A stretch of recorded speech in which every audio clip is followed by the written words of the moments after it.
Sim, Uma convidada especial, Nara. sim.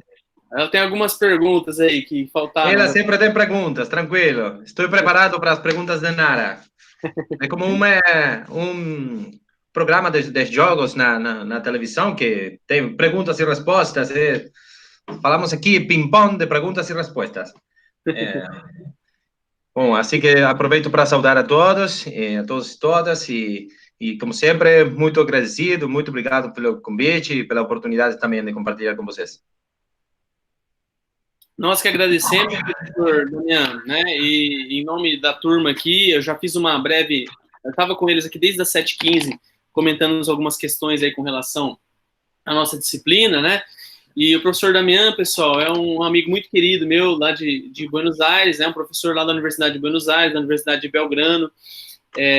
Sempre trabalhamos juntos aí com algumas temáticas relacionadas a direitos fundamentais, e ele aceitou o meu honroso convite aí de estar participando hoje dessa aula, desse encontro com vocês aqui, para falar um pouquinho sobre a perspectiva constitucional argentina, né, sobre essa temática processual envolvendo direitos fundamentais, direitos humanos. Então, assim, é um professor muito de grande estima na Argentina e um amigo muito querido da minha parte aí. Professor, novamente, obrigado por ter aceito esse convite, por estar aqui conosco, e fique à vontade aqui, estamos entre amigos, né? Todos estão aí ansiosos para ouvi-lo.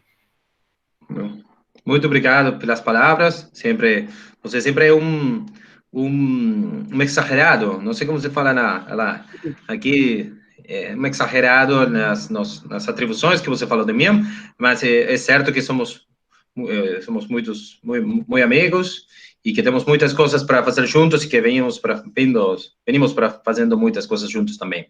E ficam muitas coisas mais para fazer.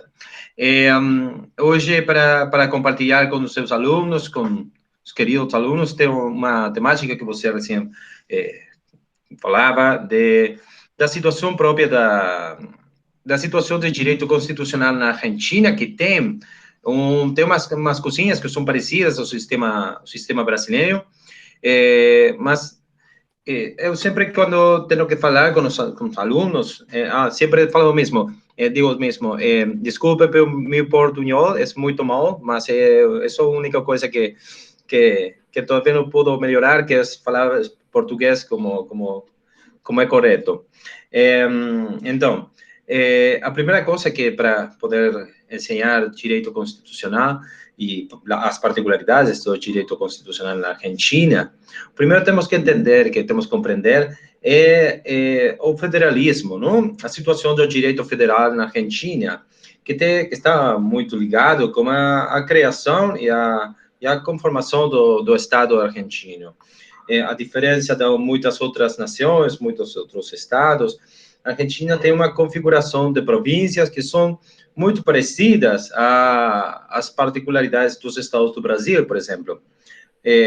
Mas, por exemplo, com a situação dos Estados Unidos, aí é muito mais visível, muito mais notória a diferença, porque as províncias argentinas, a formação do Estado geral, do Estado nacional, e elas vão retener, a ter para si, não? As, as, as, eh, as, as questões, como é a palavra em português? Vai conservar todas as atribuições que não são dadas ao Estado geral, não? Então, isso é muito distinto, por exemplo, que nos Estados Unidos, por exemplo, quando os estados são totalmente autônomos, não? Sempre fazemos comentários de que um presidente dos Estados Unidos, para ir a um estado distinto de Washington, não? Ele tem que avisar, tem que fazer um ato público para falar com o governador, e ele vai fazer uma atuação pública para ele poder viajar a um estado. A situação da Argentina é muito distinta. Temos uma ideologia não muito centralizada no governo central, na cidade de Buenos Aires, na província de Buenos Aires. Por exemplo, uma coisa que estamos vendo muito com a situação de pandemia el 80% das empresas da Argentina, de todo o país, estão ubicadas na província de Buenos Aires. 80%. Então, a situação com a pandemia é muito perigosa, é uma situação muito crítica, porque a província de Buenos Aires é uma das províncias que tem mais infectados. Estamos infectados, compreende? Sim, Infectados. Então, isso é uma problemática muito importante para nós, não somente em questões de federalismo, mas também questões econômicas, financeiras, não? O país atualmente está quebrado pela pandemia, porque tem um 60, 70% das empresas que estão fechadas, não podem trabalhar agora. Então, a situação é muito grave. Então, a preocupação da situação de pandemia é essencialmente essa, não? Também os enfermos, também os mortos, mas a situação econômica é muito apremiante para nós.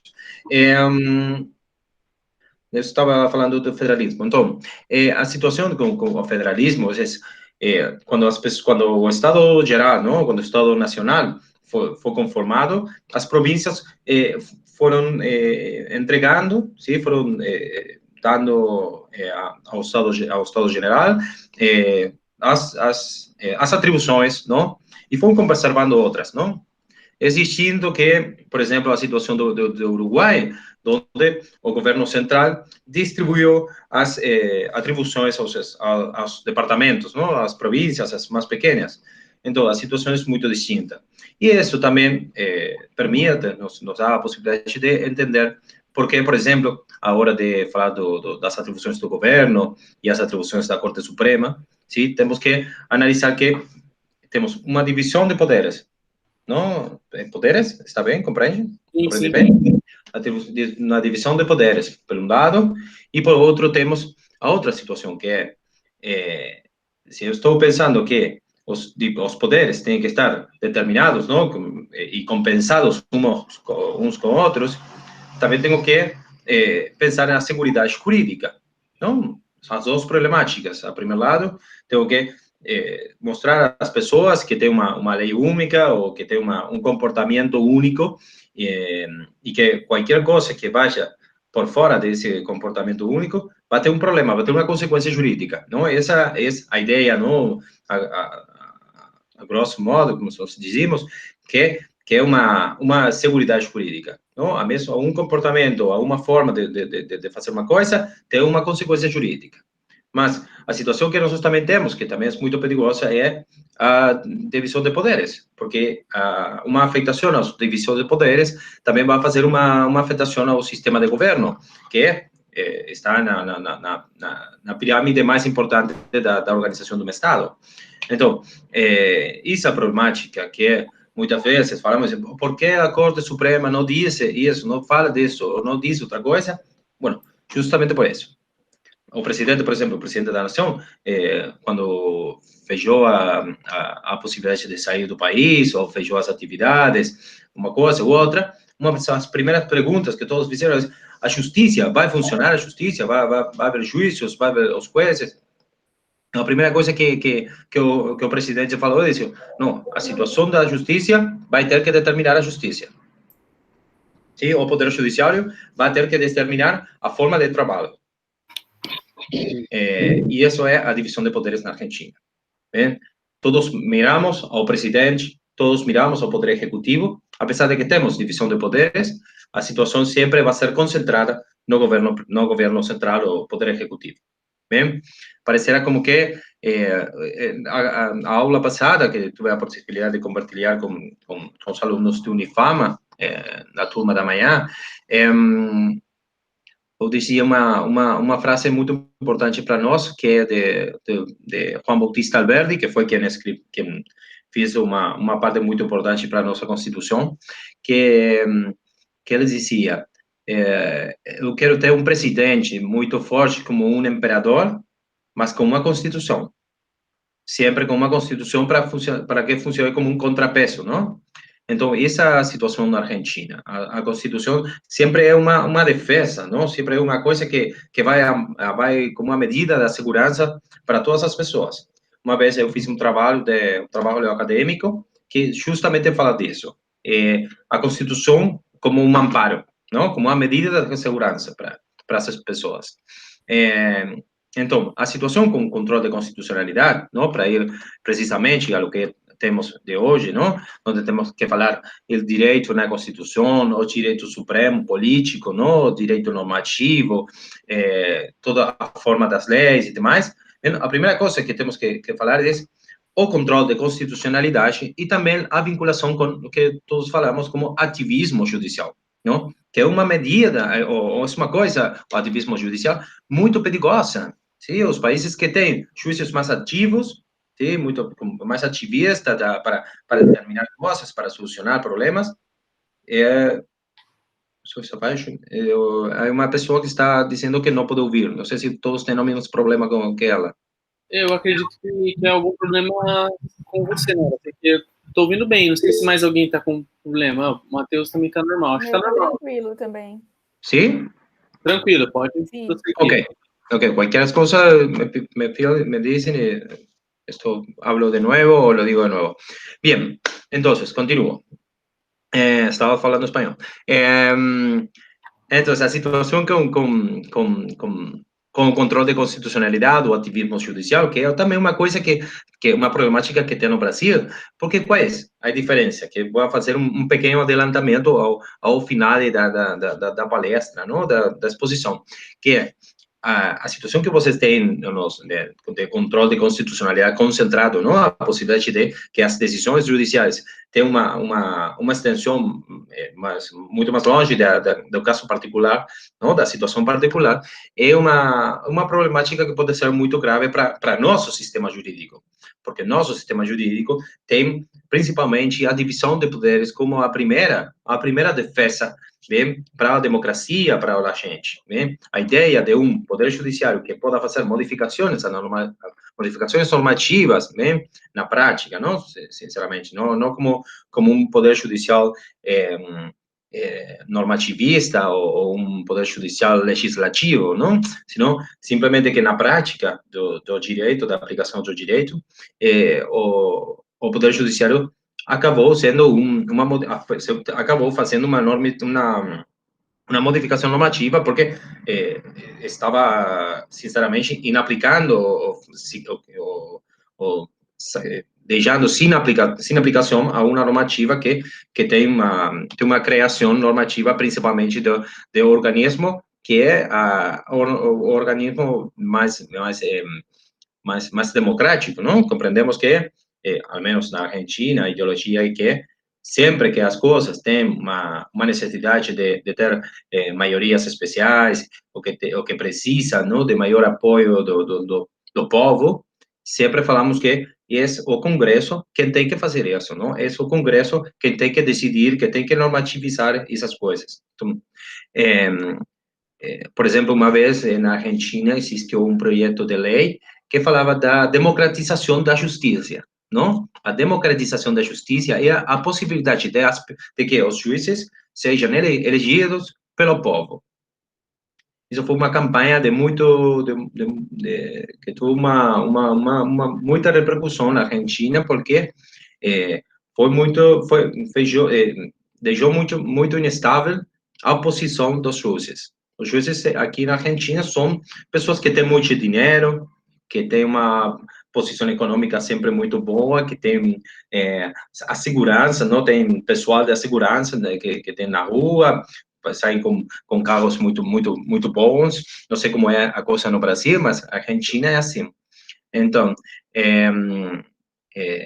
e tem algumas coisas, por exemplo, que aqui temos um imposto que se fala ganâncias, que são quando você tem um salário mais alto que uma quantidade. Os juízes na Argentina não pagam ganâncias, não pagam esse imposto. Uma coisa que é muito estranha para aqui.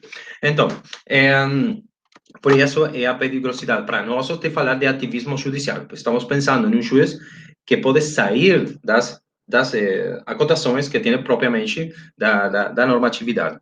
Então, tem umas normativas na Argentina que posso depois compartilhar como um PowerPoint para vocês, mas depois vou enviar ao professor Matheus, se alguém quer ou resulta interessado nisso, pode tranquilamente ler da situação na Argentina, não?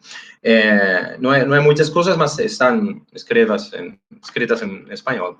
Bem, então, a partir da reforma constitucional da Argentina, de 1994, a situação com as normativas e a organização da relação como os tratados internacionais, por exemplo, e a relação na Constituição com os tratados, especialmente, não, aqueles que têm hierarquia constitucional da matéria dos direitos humanos, por exemplo, isso foi muito diferente. Antes da Constituição de 1994, antes da reforma de 1994, os tratados, seja de qualquer coisa que sejam, estavam debaixo, sim, debaixo, mas Abaixo. Estavam abaixo da Constituição, bem? Sempre abaixo da Constituição. Agora, os tratados internacionais com hierarquia constitucional, tratados de direitos humanos, tem uma maioria especial para ser uma aprovação, sim, pelo Congresso, e tem uma hierarquia igual a, muitas vezes também por acima da Constituição. Sim, na consideração dos juízes, tem acima da Constituição. Bem, então, temos um desenvolvimento jurisprudencial que foi trocando, não? Foi, principalmente, por exemplo, se vocês conhecem, não? O caso Marbury versus Madison, não? 1803, nos Estados Unidos, seguramente conhecem da jurisprudência dessa, e também temos jurisprudência da Argentina que foi modificando, sim, paulatinamente a aplicação dos tratados no país. Umas coisas, por exemplo, que a partir do ano 2012, a Argentina incorporou a aplicação dos tratados, não somente para estar por cima das leis nacionais, sino também para falar de uma coisa que até esse momento não tínhamos na consideração, que foi o controle de constitucionalidade e o controle de convencionalidade, não? Não sei se os alunos nesta turma ou esta situação o penúltimo ano conhecem a situação do controle de convencionalidade. Você fala, Matheus? Sim, a questão do controle, né? Eles já tiveram esse conteúdo, né, com relação à questão dos tratados, né, internacionais. Uhum. Isso.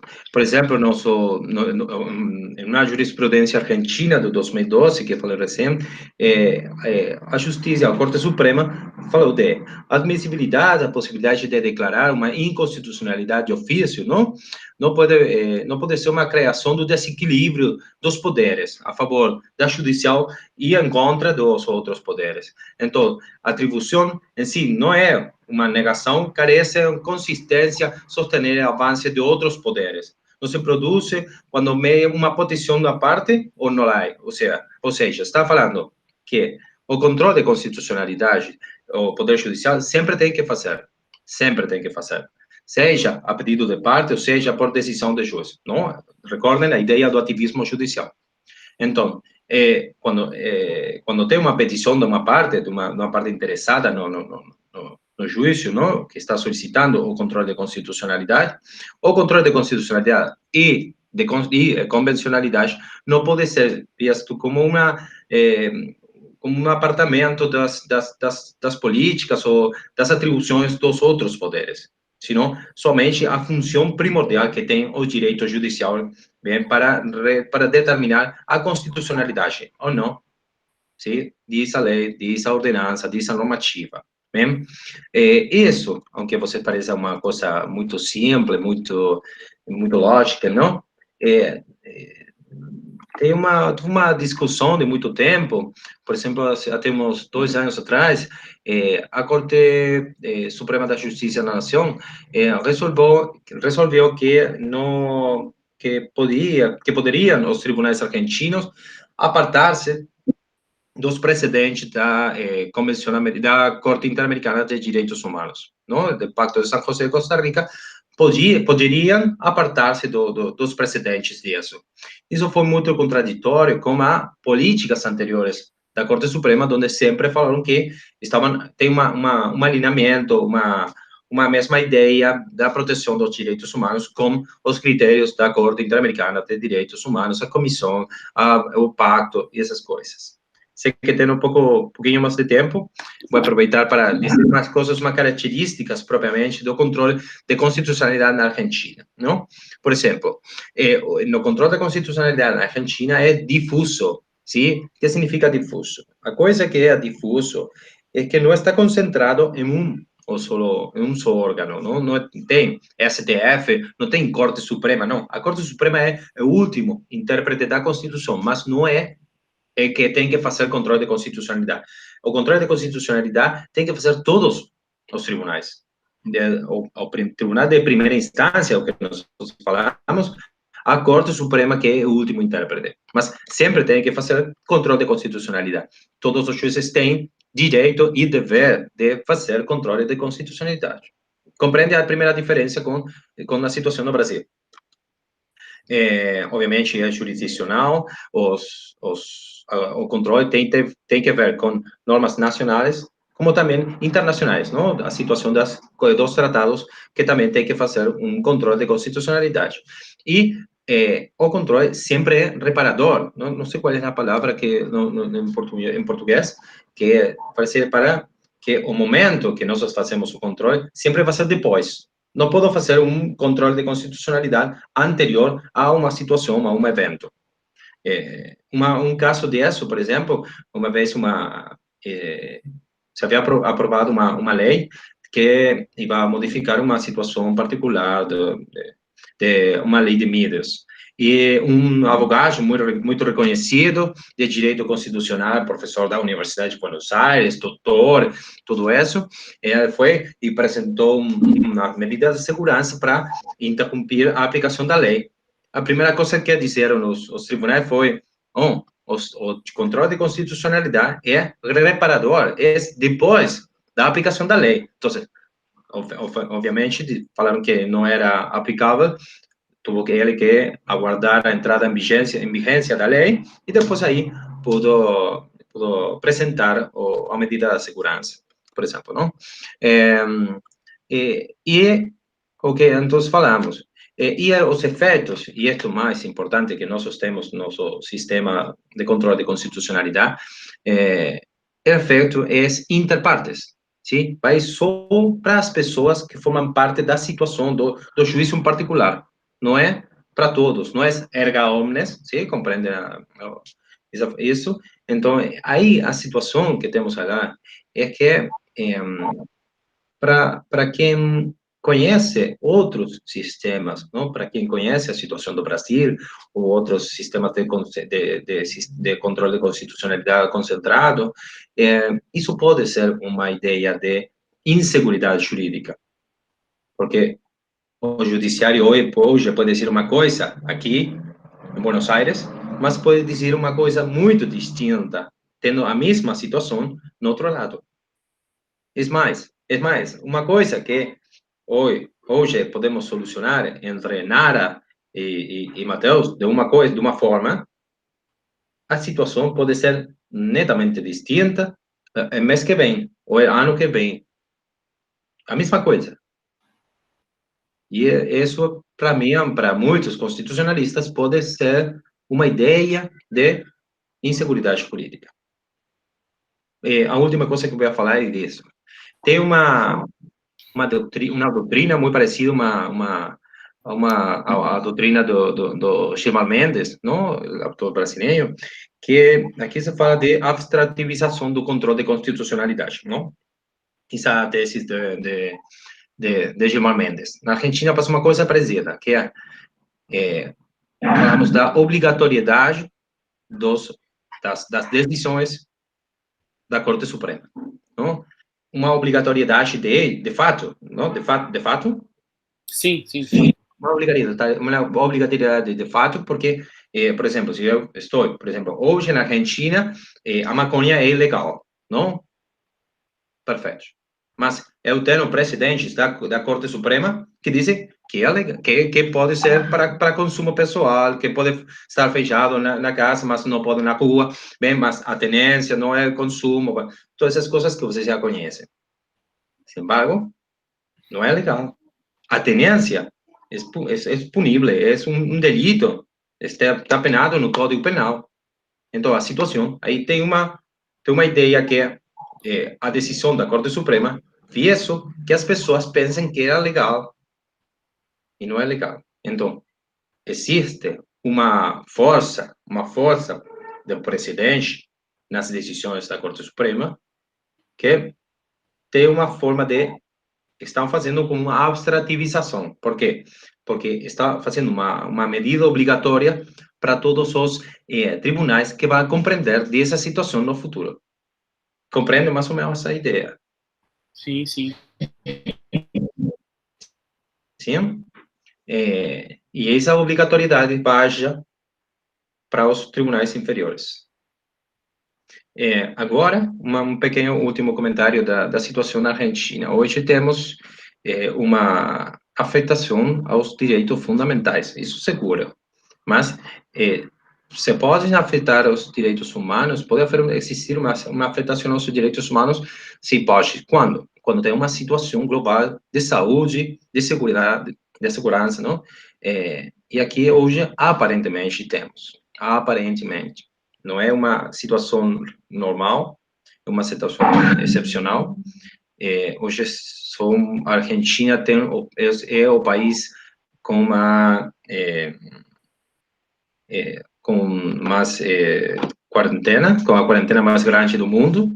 Se Brasil compreendia, se Brasil quer ter uma coisa mais grande que a Argentina, não vai poder ser a quarentena. A quarentena é a mais grande do mundo. Estamos muito felizes, estamos primeiros no ranking, e, não, sinceramente, é uma situação muito grave para nós. E isso também é uma afetação aos direitos fundamentais.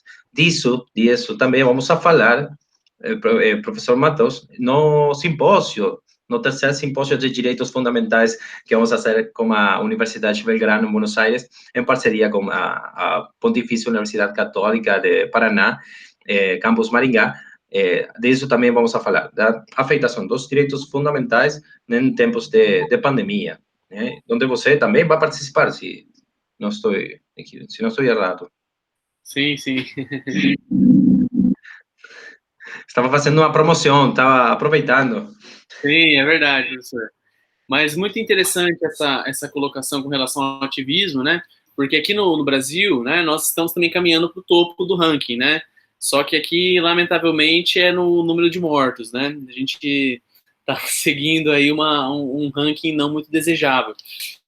E houve, de fato, algumas mudanças legislativas com relação a políticas econômicas, né? Então, algumas medidas provisórias, não sei se aí na Argentina tem algumas medidas que o presidente determina legislações que tem um prazo determinado de vigência, né? Não passa pelo Congresso, pelo Parlamento. E muito interessante porque as medidas eram proferidas e, na sequência, já era judicializado, né? O Supremo Tribunal Federal já julgava a constitucionalidade ou não daquilo, causando uma insegurança jurídica muito grande, porque as empresas não sabiam que caminho tomariam, né?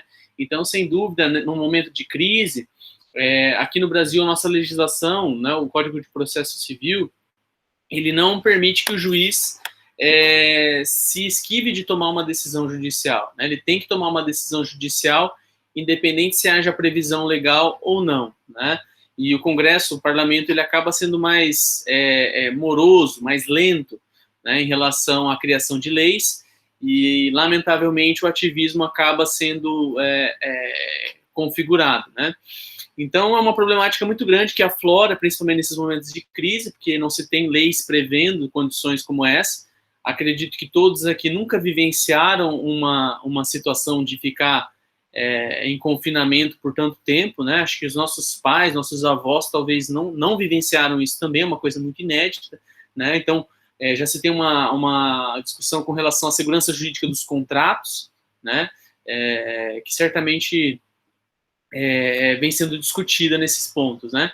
Mas é interessante destacar essa ideia da questão do controle de constitucionalidade difuso na Argentina, porque aqui a nossa disciplina ela é de prática processual, né? Então, nós estávamos falando hoje do recurso extraordinário que visa justamente combater uma eventual decisão colegiada que viole a Constituição Federal, né? Então, isso é destinado ao Supremo Tribunal Federal e ainda tem que ter uma repercussão geral, não um efeito erga omnes, não um efeito inter partes, como ocorre na Argentina, né?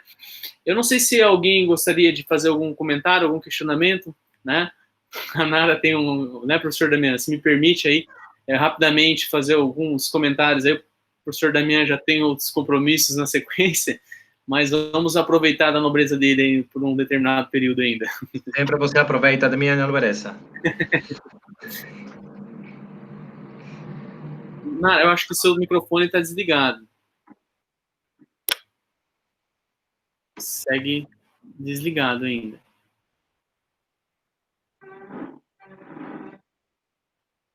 Eu acho que ainda... Aí está, voltou. Ainda está... Ainda está mudo. Não, nada. Tem bloqueado. Acho que o Google Meet não está deixando a Nara fazer perguntas mais. Acabou as cotas de perguntas. Isso é uma censura pública, uma censura pública. Não sei se mais alguém aí gostaria, né? Carmichael, Matheus, a Tânia, Camila, tem alguma consideração, alguma pergunta?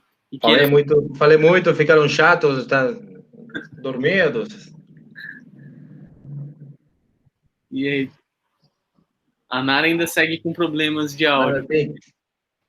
Tranquilo, não tem problema.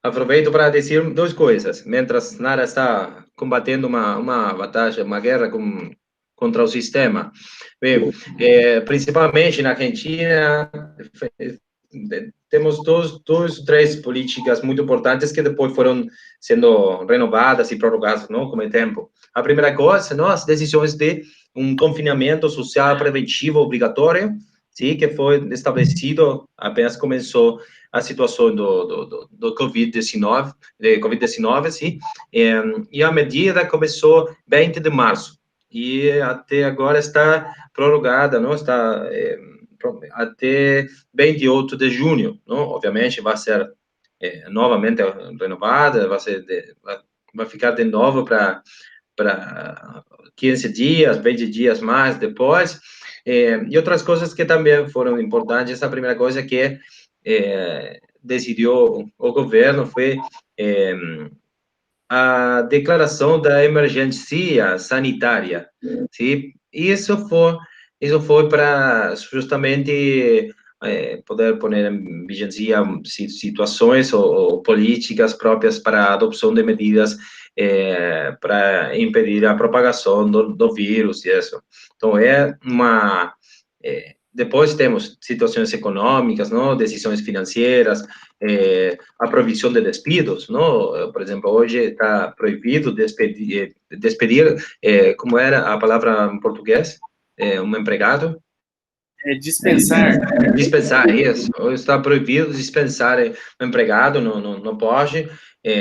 Depois tem decisões que são para a situação da suspensão das tarefas no trabalho, a possibilidade de situações excepcionais da diminuição dos salários. Isso são políticas próprias da situação do coronavírus, da pandemia agora. E houve alguma intervenção da Suprema Corte com relação a essas medidas, de dizer que, por exemplo, a imposição da lei impedir uma dispensa seria inconstitucional, algo nesse sentido? Houve já alguma discussão ou não? De novo, desculpe, não compreendi o último. Se houve alguma intervenção judicial, alguma discussão quanto à constitucionalidade dessas leis que proíbem a dispensa? Não? Não, todo o contrário. Existe atualmente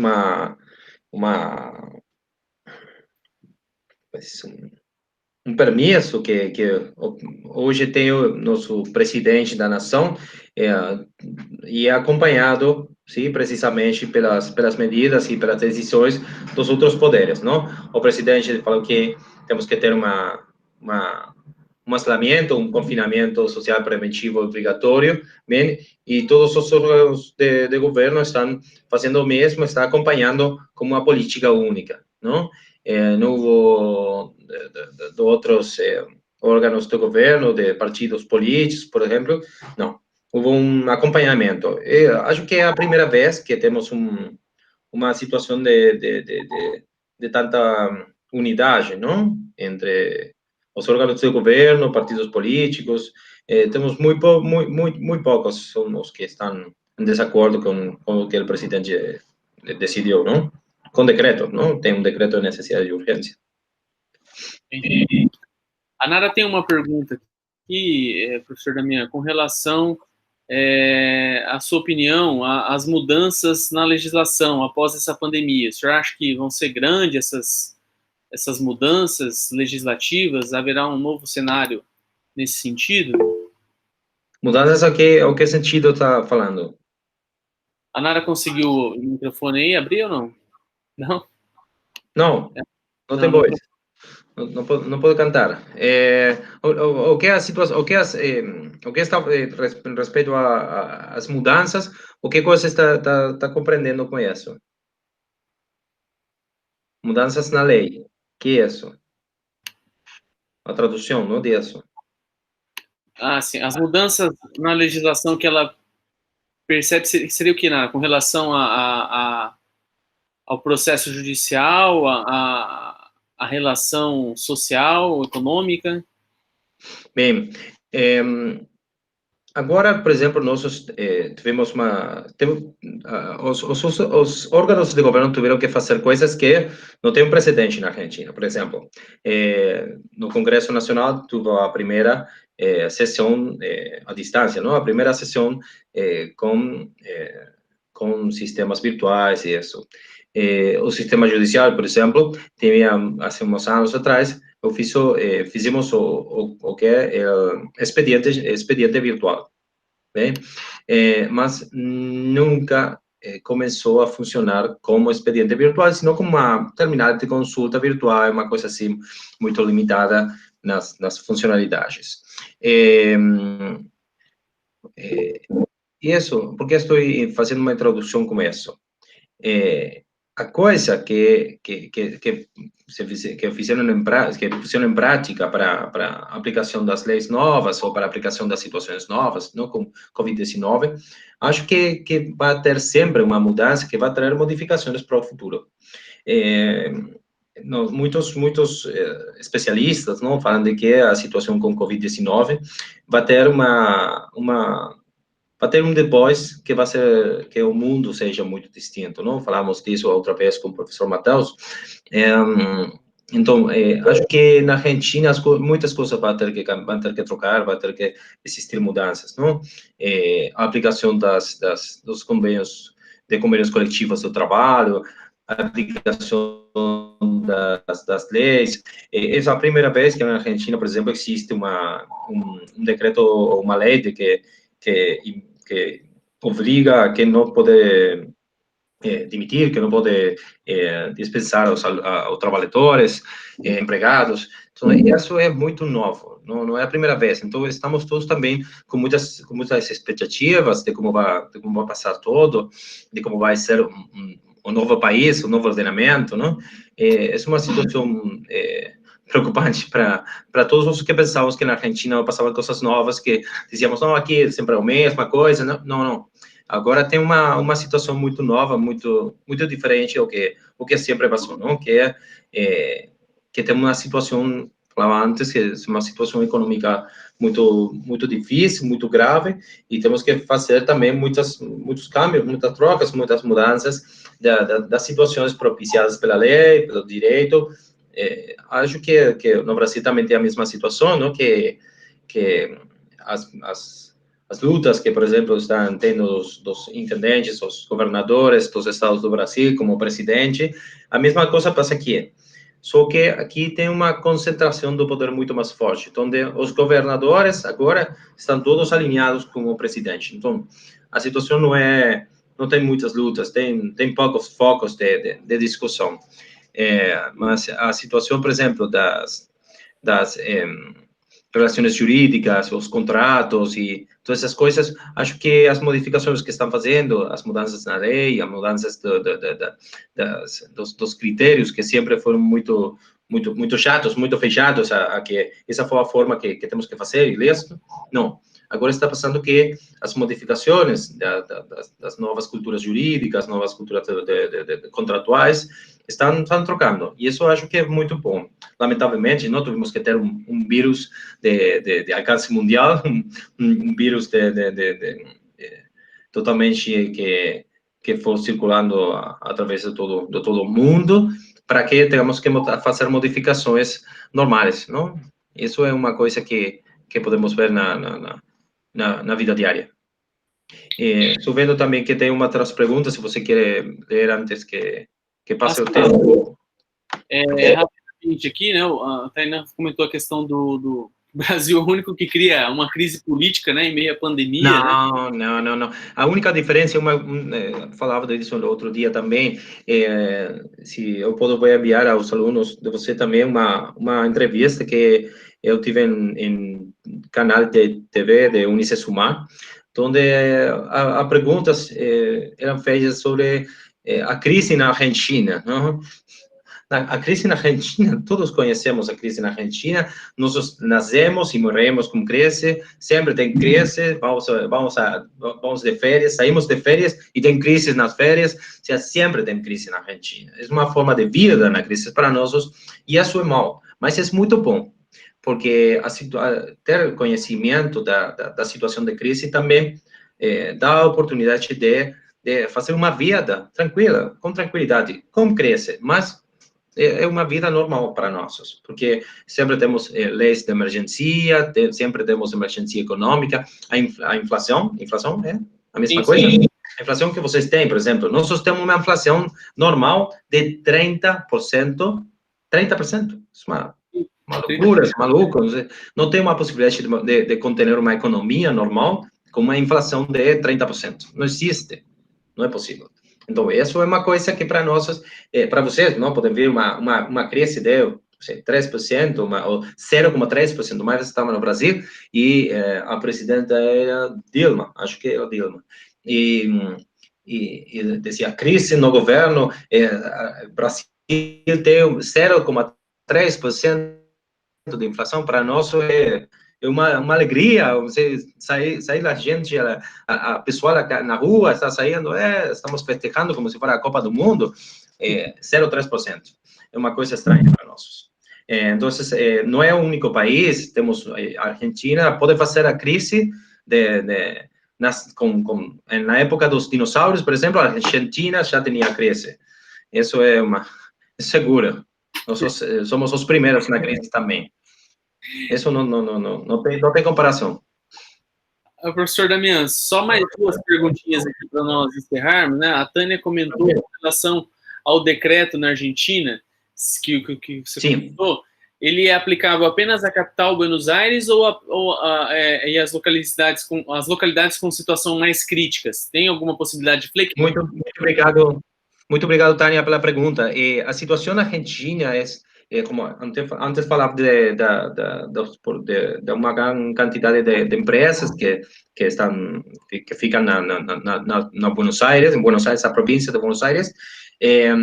Hoje temos um decreto que funciona a nível nacional e algumas condições particulares, ou seja, foram diferenciadas as zonas, sim, que tem uma situação muito mais crítica das situações que estão liberadas. Por exemplo, uma província que é Jujuy. Jujuy é uma província que nós temos ao norte do país. Hoje, por exemplo, Jujuy tem turismo local, não somente para pessoas da província, mas tem turismo. Nós não estamos nem próximo disso, estamos muito mais longe disso. sinceramente, hoje para nós é um dia não é muito bom, porque temos o dia com mais contagiados de começo da pandemia, com 1.200 contagiados em um dia, que para vocês é muito pouco, mas para nós muito pouco, para vocês muito, muito, muito, muito para nós. Pense que nós temos 44 milhões de argentinos, somente você tem 400 mil, então é uma situação muito, muito diferente aqui. Mas nós temos setores onde a situação é muito mais crítica, então o decreto vai compreendendo das situações. E também existe uma delegação das faculdades do presidente da nação para que o chefe de gabinete de ministros, ele pode determinar algumas situações particulares com os governadores das províncias e bom, vai fazendo a decisões ou coisas particulares com cada distrito. Entendi. Aqui no Brasil, professor, nós também temos um problema com relação a essa confiança dos ministros do Supremo Tribunal Federal, né? Uhum. Há uma crítica muito grande, né, com relação a isso, porque não deixa de ser um tribunal político, né? Então, a Nara fez uma pergunta aqui com relação a essa questão que você havia comentado da possibilidade, né, de se eleger um juiz, né? Você entende que isso seria mais democrático, seria uma alternativa ao invés das questões aí tradicionais que são aplicadas atualmente? Bom, a situação da Argentina hoje, por exemplo, nas discussões políticas, não, de quem falam que não pode ser, porque a Constituição geral, a Constituição Federal constitui uma normativa que não pode ser modificada na parte, falamos parte pétrea, a parte que está fechada para as modificações constitucionais. Então, isso a forma da eleição dos juízes, por exemplo, não pode ser modificada, mas pode ter uma alteração, que é depois da criação dos tribunais e tudo, a última, como a última reforma constitucional, se fez a incorporação de Conselho da Magistratura. Não sei se você tem Conselho da Magistratura. Temos. Um órgão colegiado, que é interdisciplinário também, porque hoje compreende pessoas ou seja, compreende pessoas da política, pessoas de juízes, advogados, representantes também, e também a incorporação, da possibilidade de incorporar bem pessoas que tenham outras profissões, não? Seria como um povo geral, mas não é povo geral, sinceramente, a possibilidade de incorporar membros que não têm uma ideologia, uma identidade jurídica ou uma ligação com o judiciário. Isso foi a única coisa que se pôde fazer para democratizar a justiça. Mas temos uma lei de democratização da justiça que não entrou em vigência.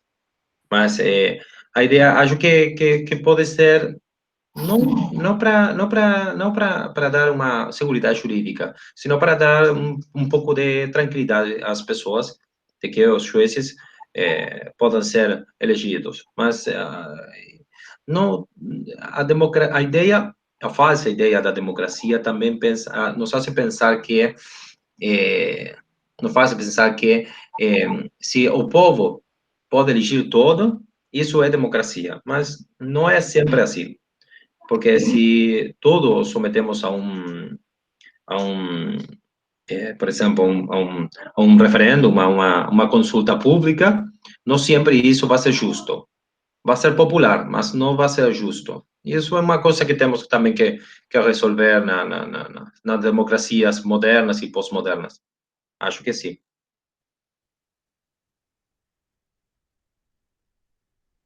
Obrigado, Nara. Matheus, ficou assim.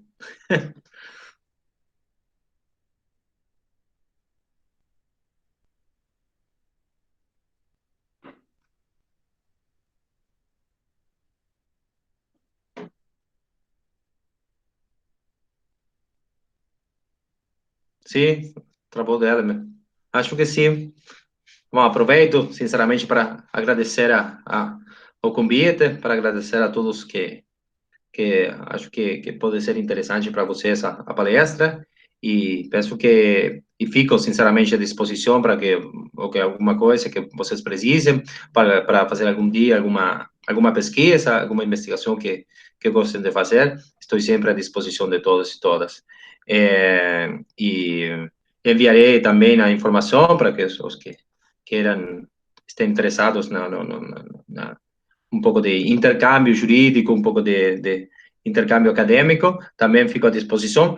E acho que, se querem, podem ficar no Instagram, buscar no Instagram como Nara também, que já compartilhamos alguma coisa lá também, e fico, sinceramente, à disposição de todos e todas. Agradeço. Eu fiz esse trabalho, doutor, o professor Matheus, já eu fiz esse trabalho, já saudei a todos e fechei a aula. Tive um problema de conexão. Tranquilo, tranquilo.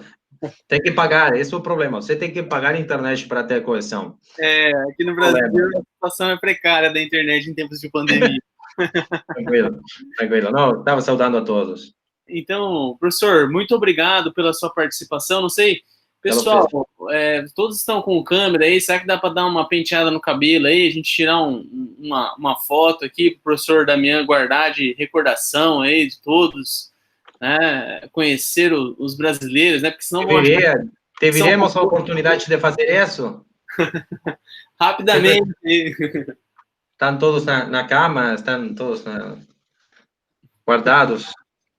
Olha lá, o pessoal vai passar um perfume ali, já vamos liberar as câmeras aí rapidamente, só para registrarmos esse momento, né? Tiramos uma foto e voltamos ao confinamento. Não tem convocatória, doutor, não tem convocatória, professor. Valendo meio ponto, hein? Importa mais a imagem que outra coisa. A publicidade de Sprite, que falava dizia, a imagem é todo, aqui parece que é assim. Aqui eu digo... Olha lá, nós temos a Carmichael aí, já. Que bom. Cadê os demais aí? Já estão habilitados aí? Não? Vamos só registrar esse momento aí. Tainan tá aí. Matheus, todo mundo cheiroso aí, né? Não tem sorte. Não tem sorte. Está. Muito obrigado, Tânia. Tânia tá aí, o Matheus tá. É bom, sabe? A gente que preferiu sair, que mostrar a cara, preferiu sair. Bom, muito obrigado a todos, sinceramente, pela atenção, pelo convite, pela oportunidade de compartilhar com vocês. E fico à disposição de todos e todas para falar de qualquer coisa. Muito, muito obrigado. Professor, novamente, obrigado, Tainan, Tânia, Carmichael, Nara, né? O Matheus aí, não sei, pediu o link da conferência. Essa conferência está sendo gravada, eu vou disponibilizar para vocês no campo, tá? Na sequência, o professor Damian, às 9h30, nesse mesmo canal aqui, ele vai estar conosco na outra turma, agora do 8º semestre, né? Amém. Então, obrigado. quem tiver o interesse, já está convidado para participar, né, desse momento. E quero agradecer novamente, professor Damian, pela sua participação aqui conosco. Obrigado. Sempre enriquecedor, e contamos com a presença de todos aí na próxima semana, né, no simpósio organizado aí pela Universidade de Belgrano, que certamente vai ser enriquecedor para nós aí nesses tempos difíceis de pandemia. Agora, há o lado bom, né, porque a gente consegue estar próximo, né, tê-lo aqui conosco nessa noite de quarta-feira, para compartilhar um pouco do que tem se passado por aí na Argentina, né? Obrigado. Então tá bom, pessoal, vamos dar um intervalinho aí, né? Obrigado pela participação de todos. Às 9h30, o professor Damian vai estar aqui nesse mesmo canal, né? Mesmo canal, mesmo horário. Então, estão todos convidados, tá bom? Tá bom. Grande abraço a todos. Abraço. Tchau. Tchau.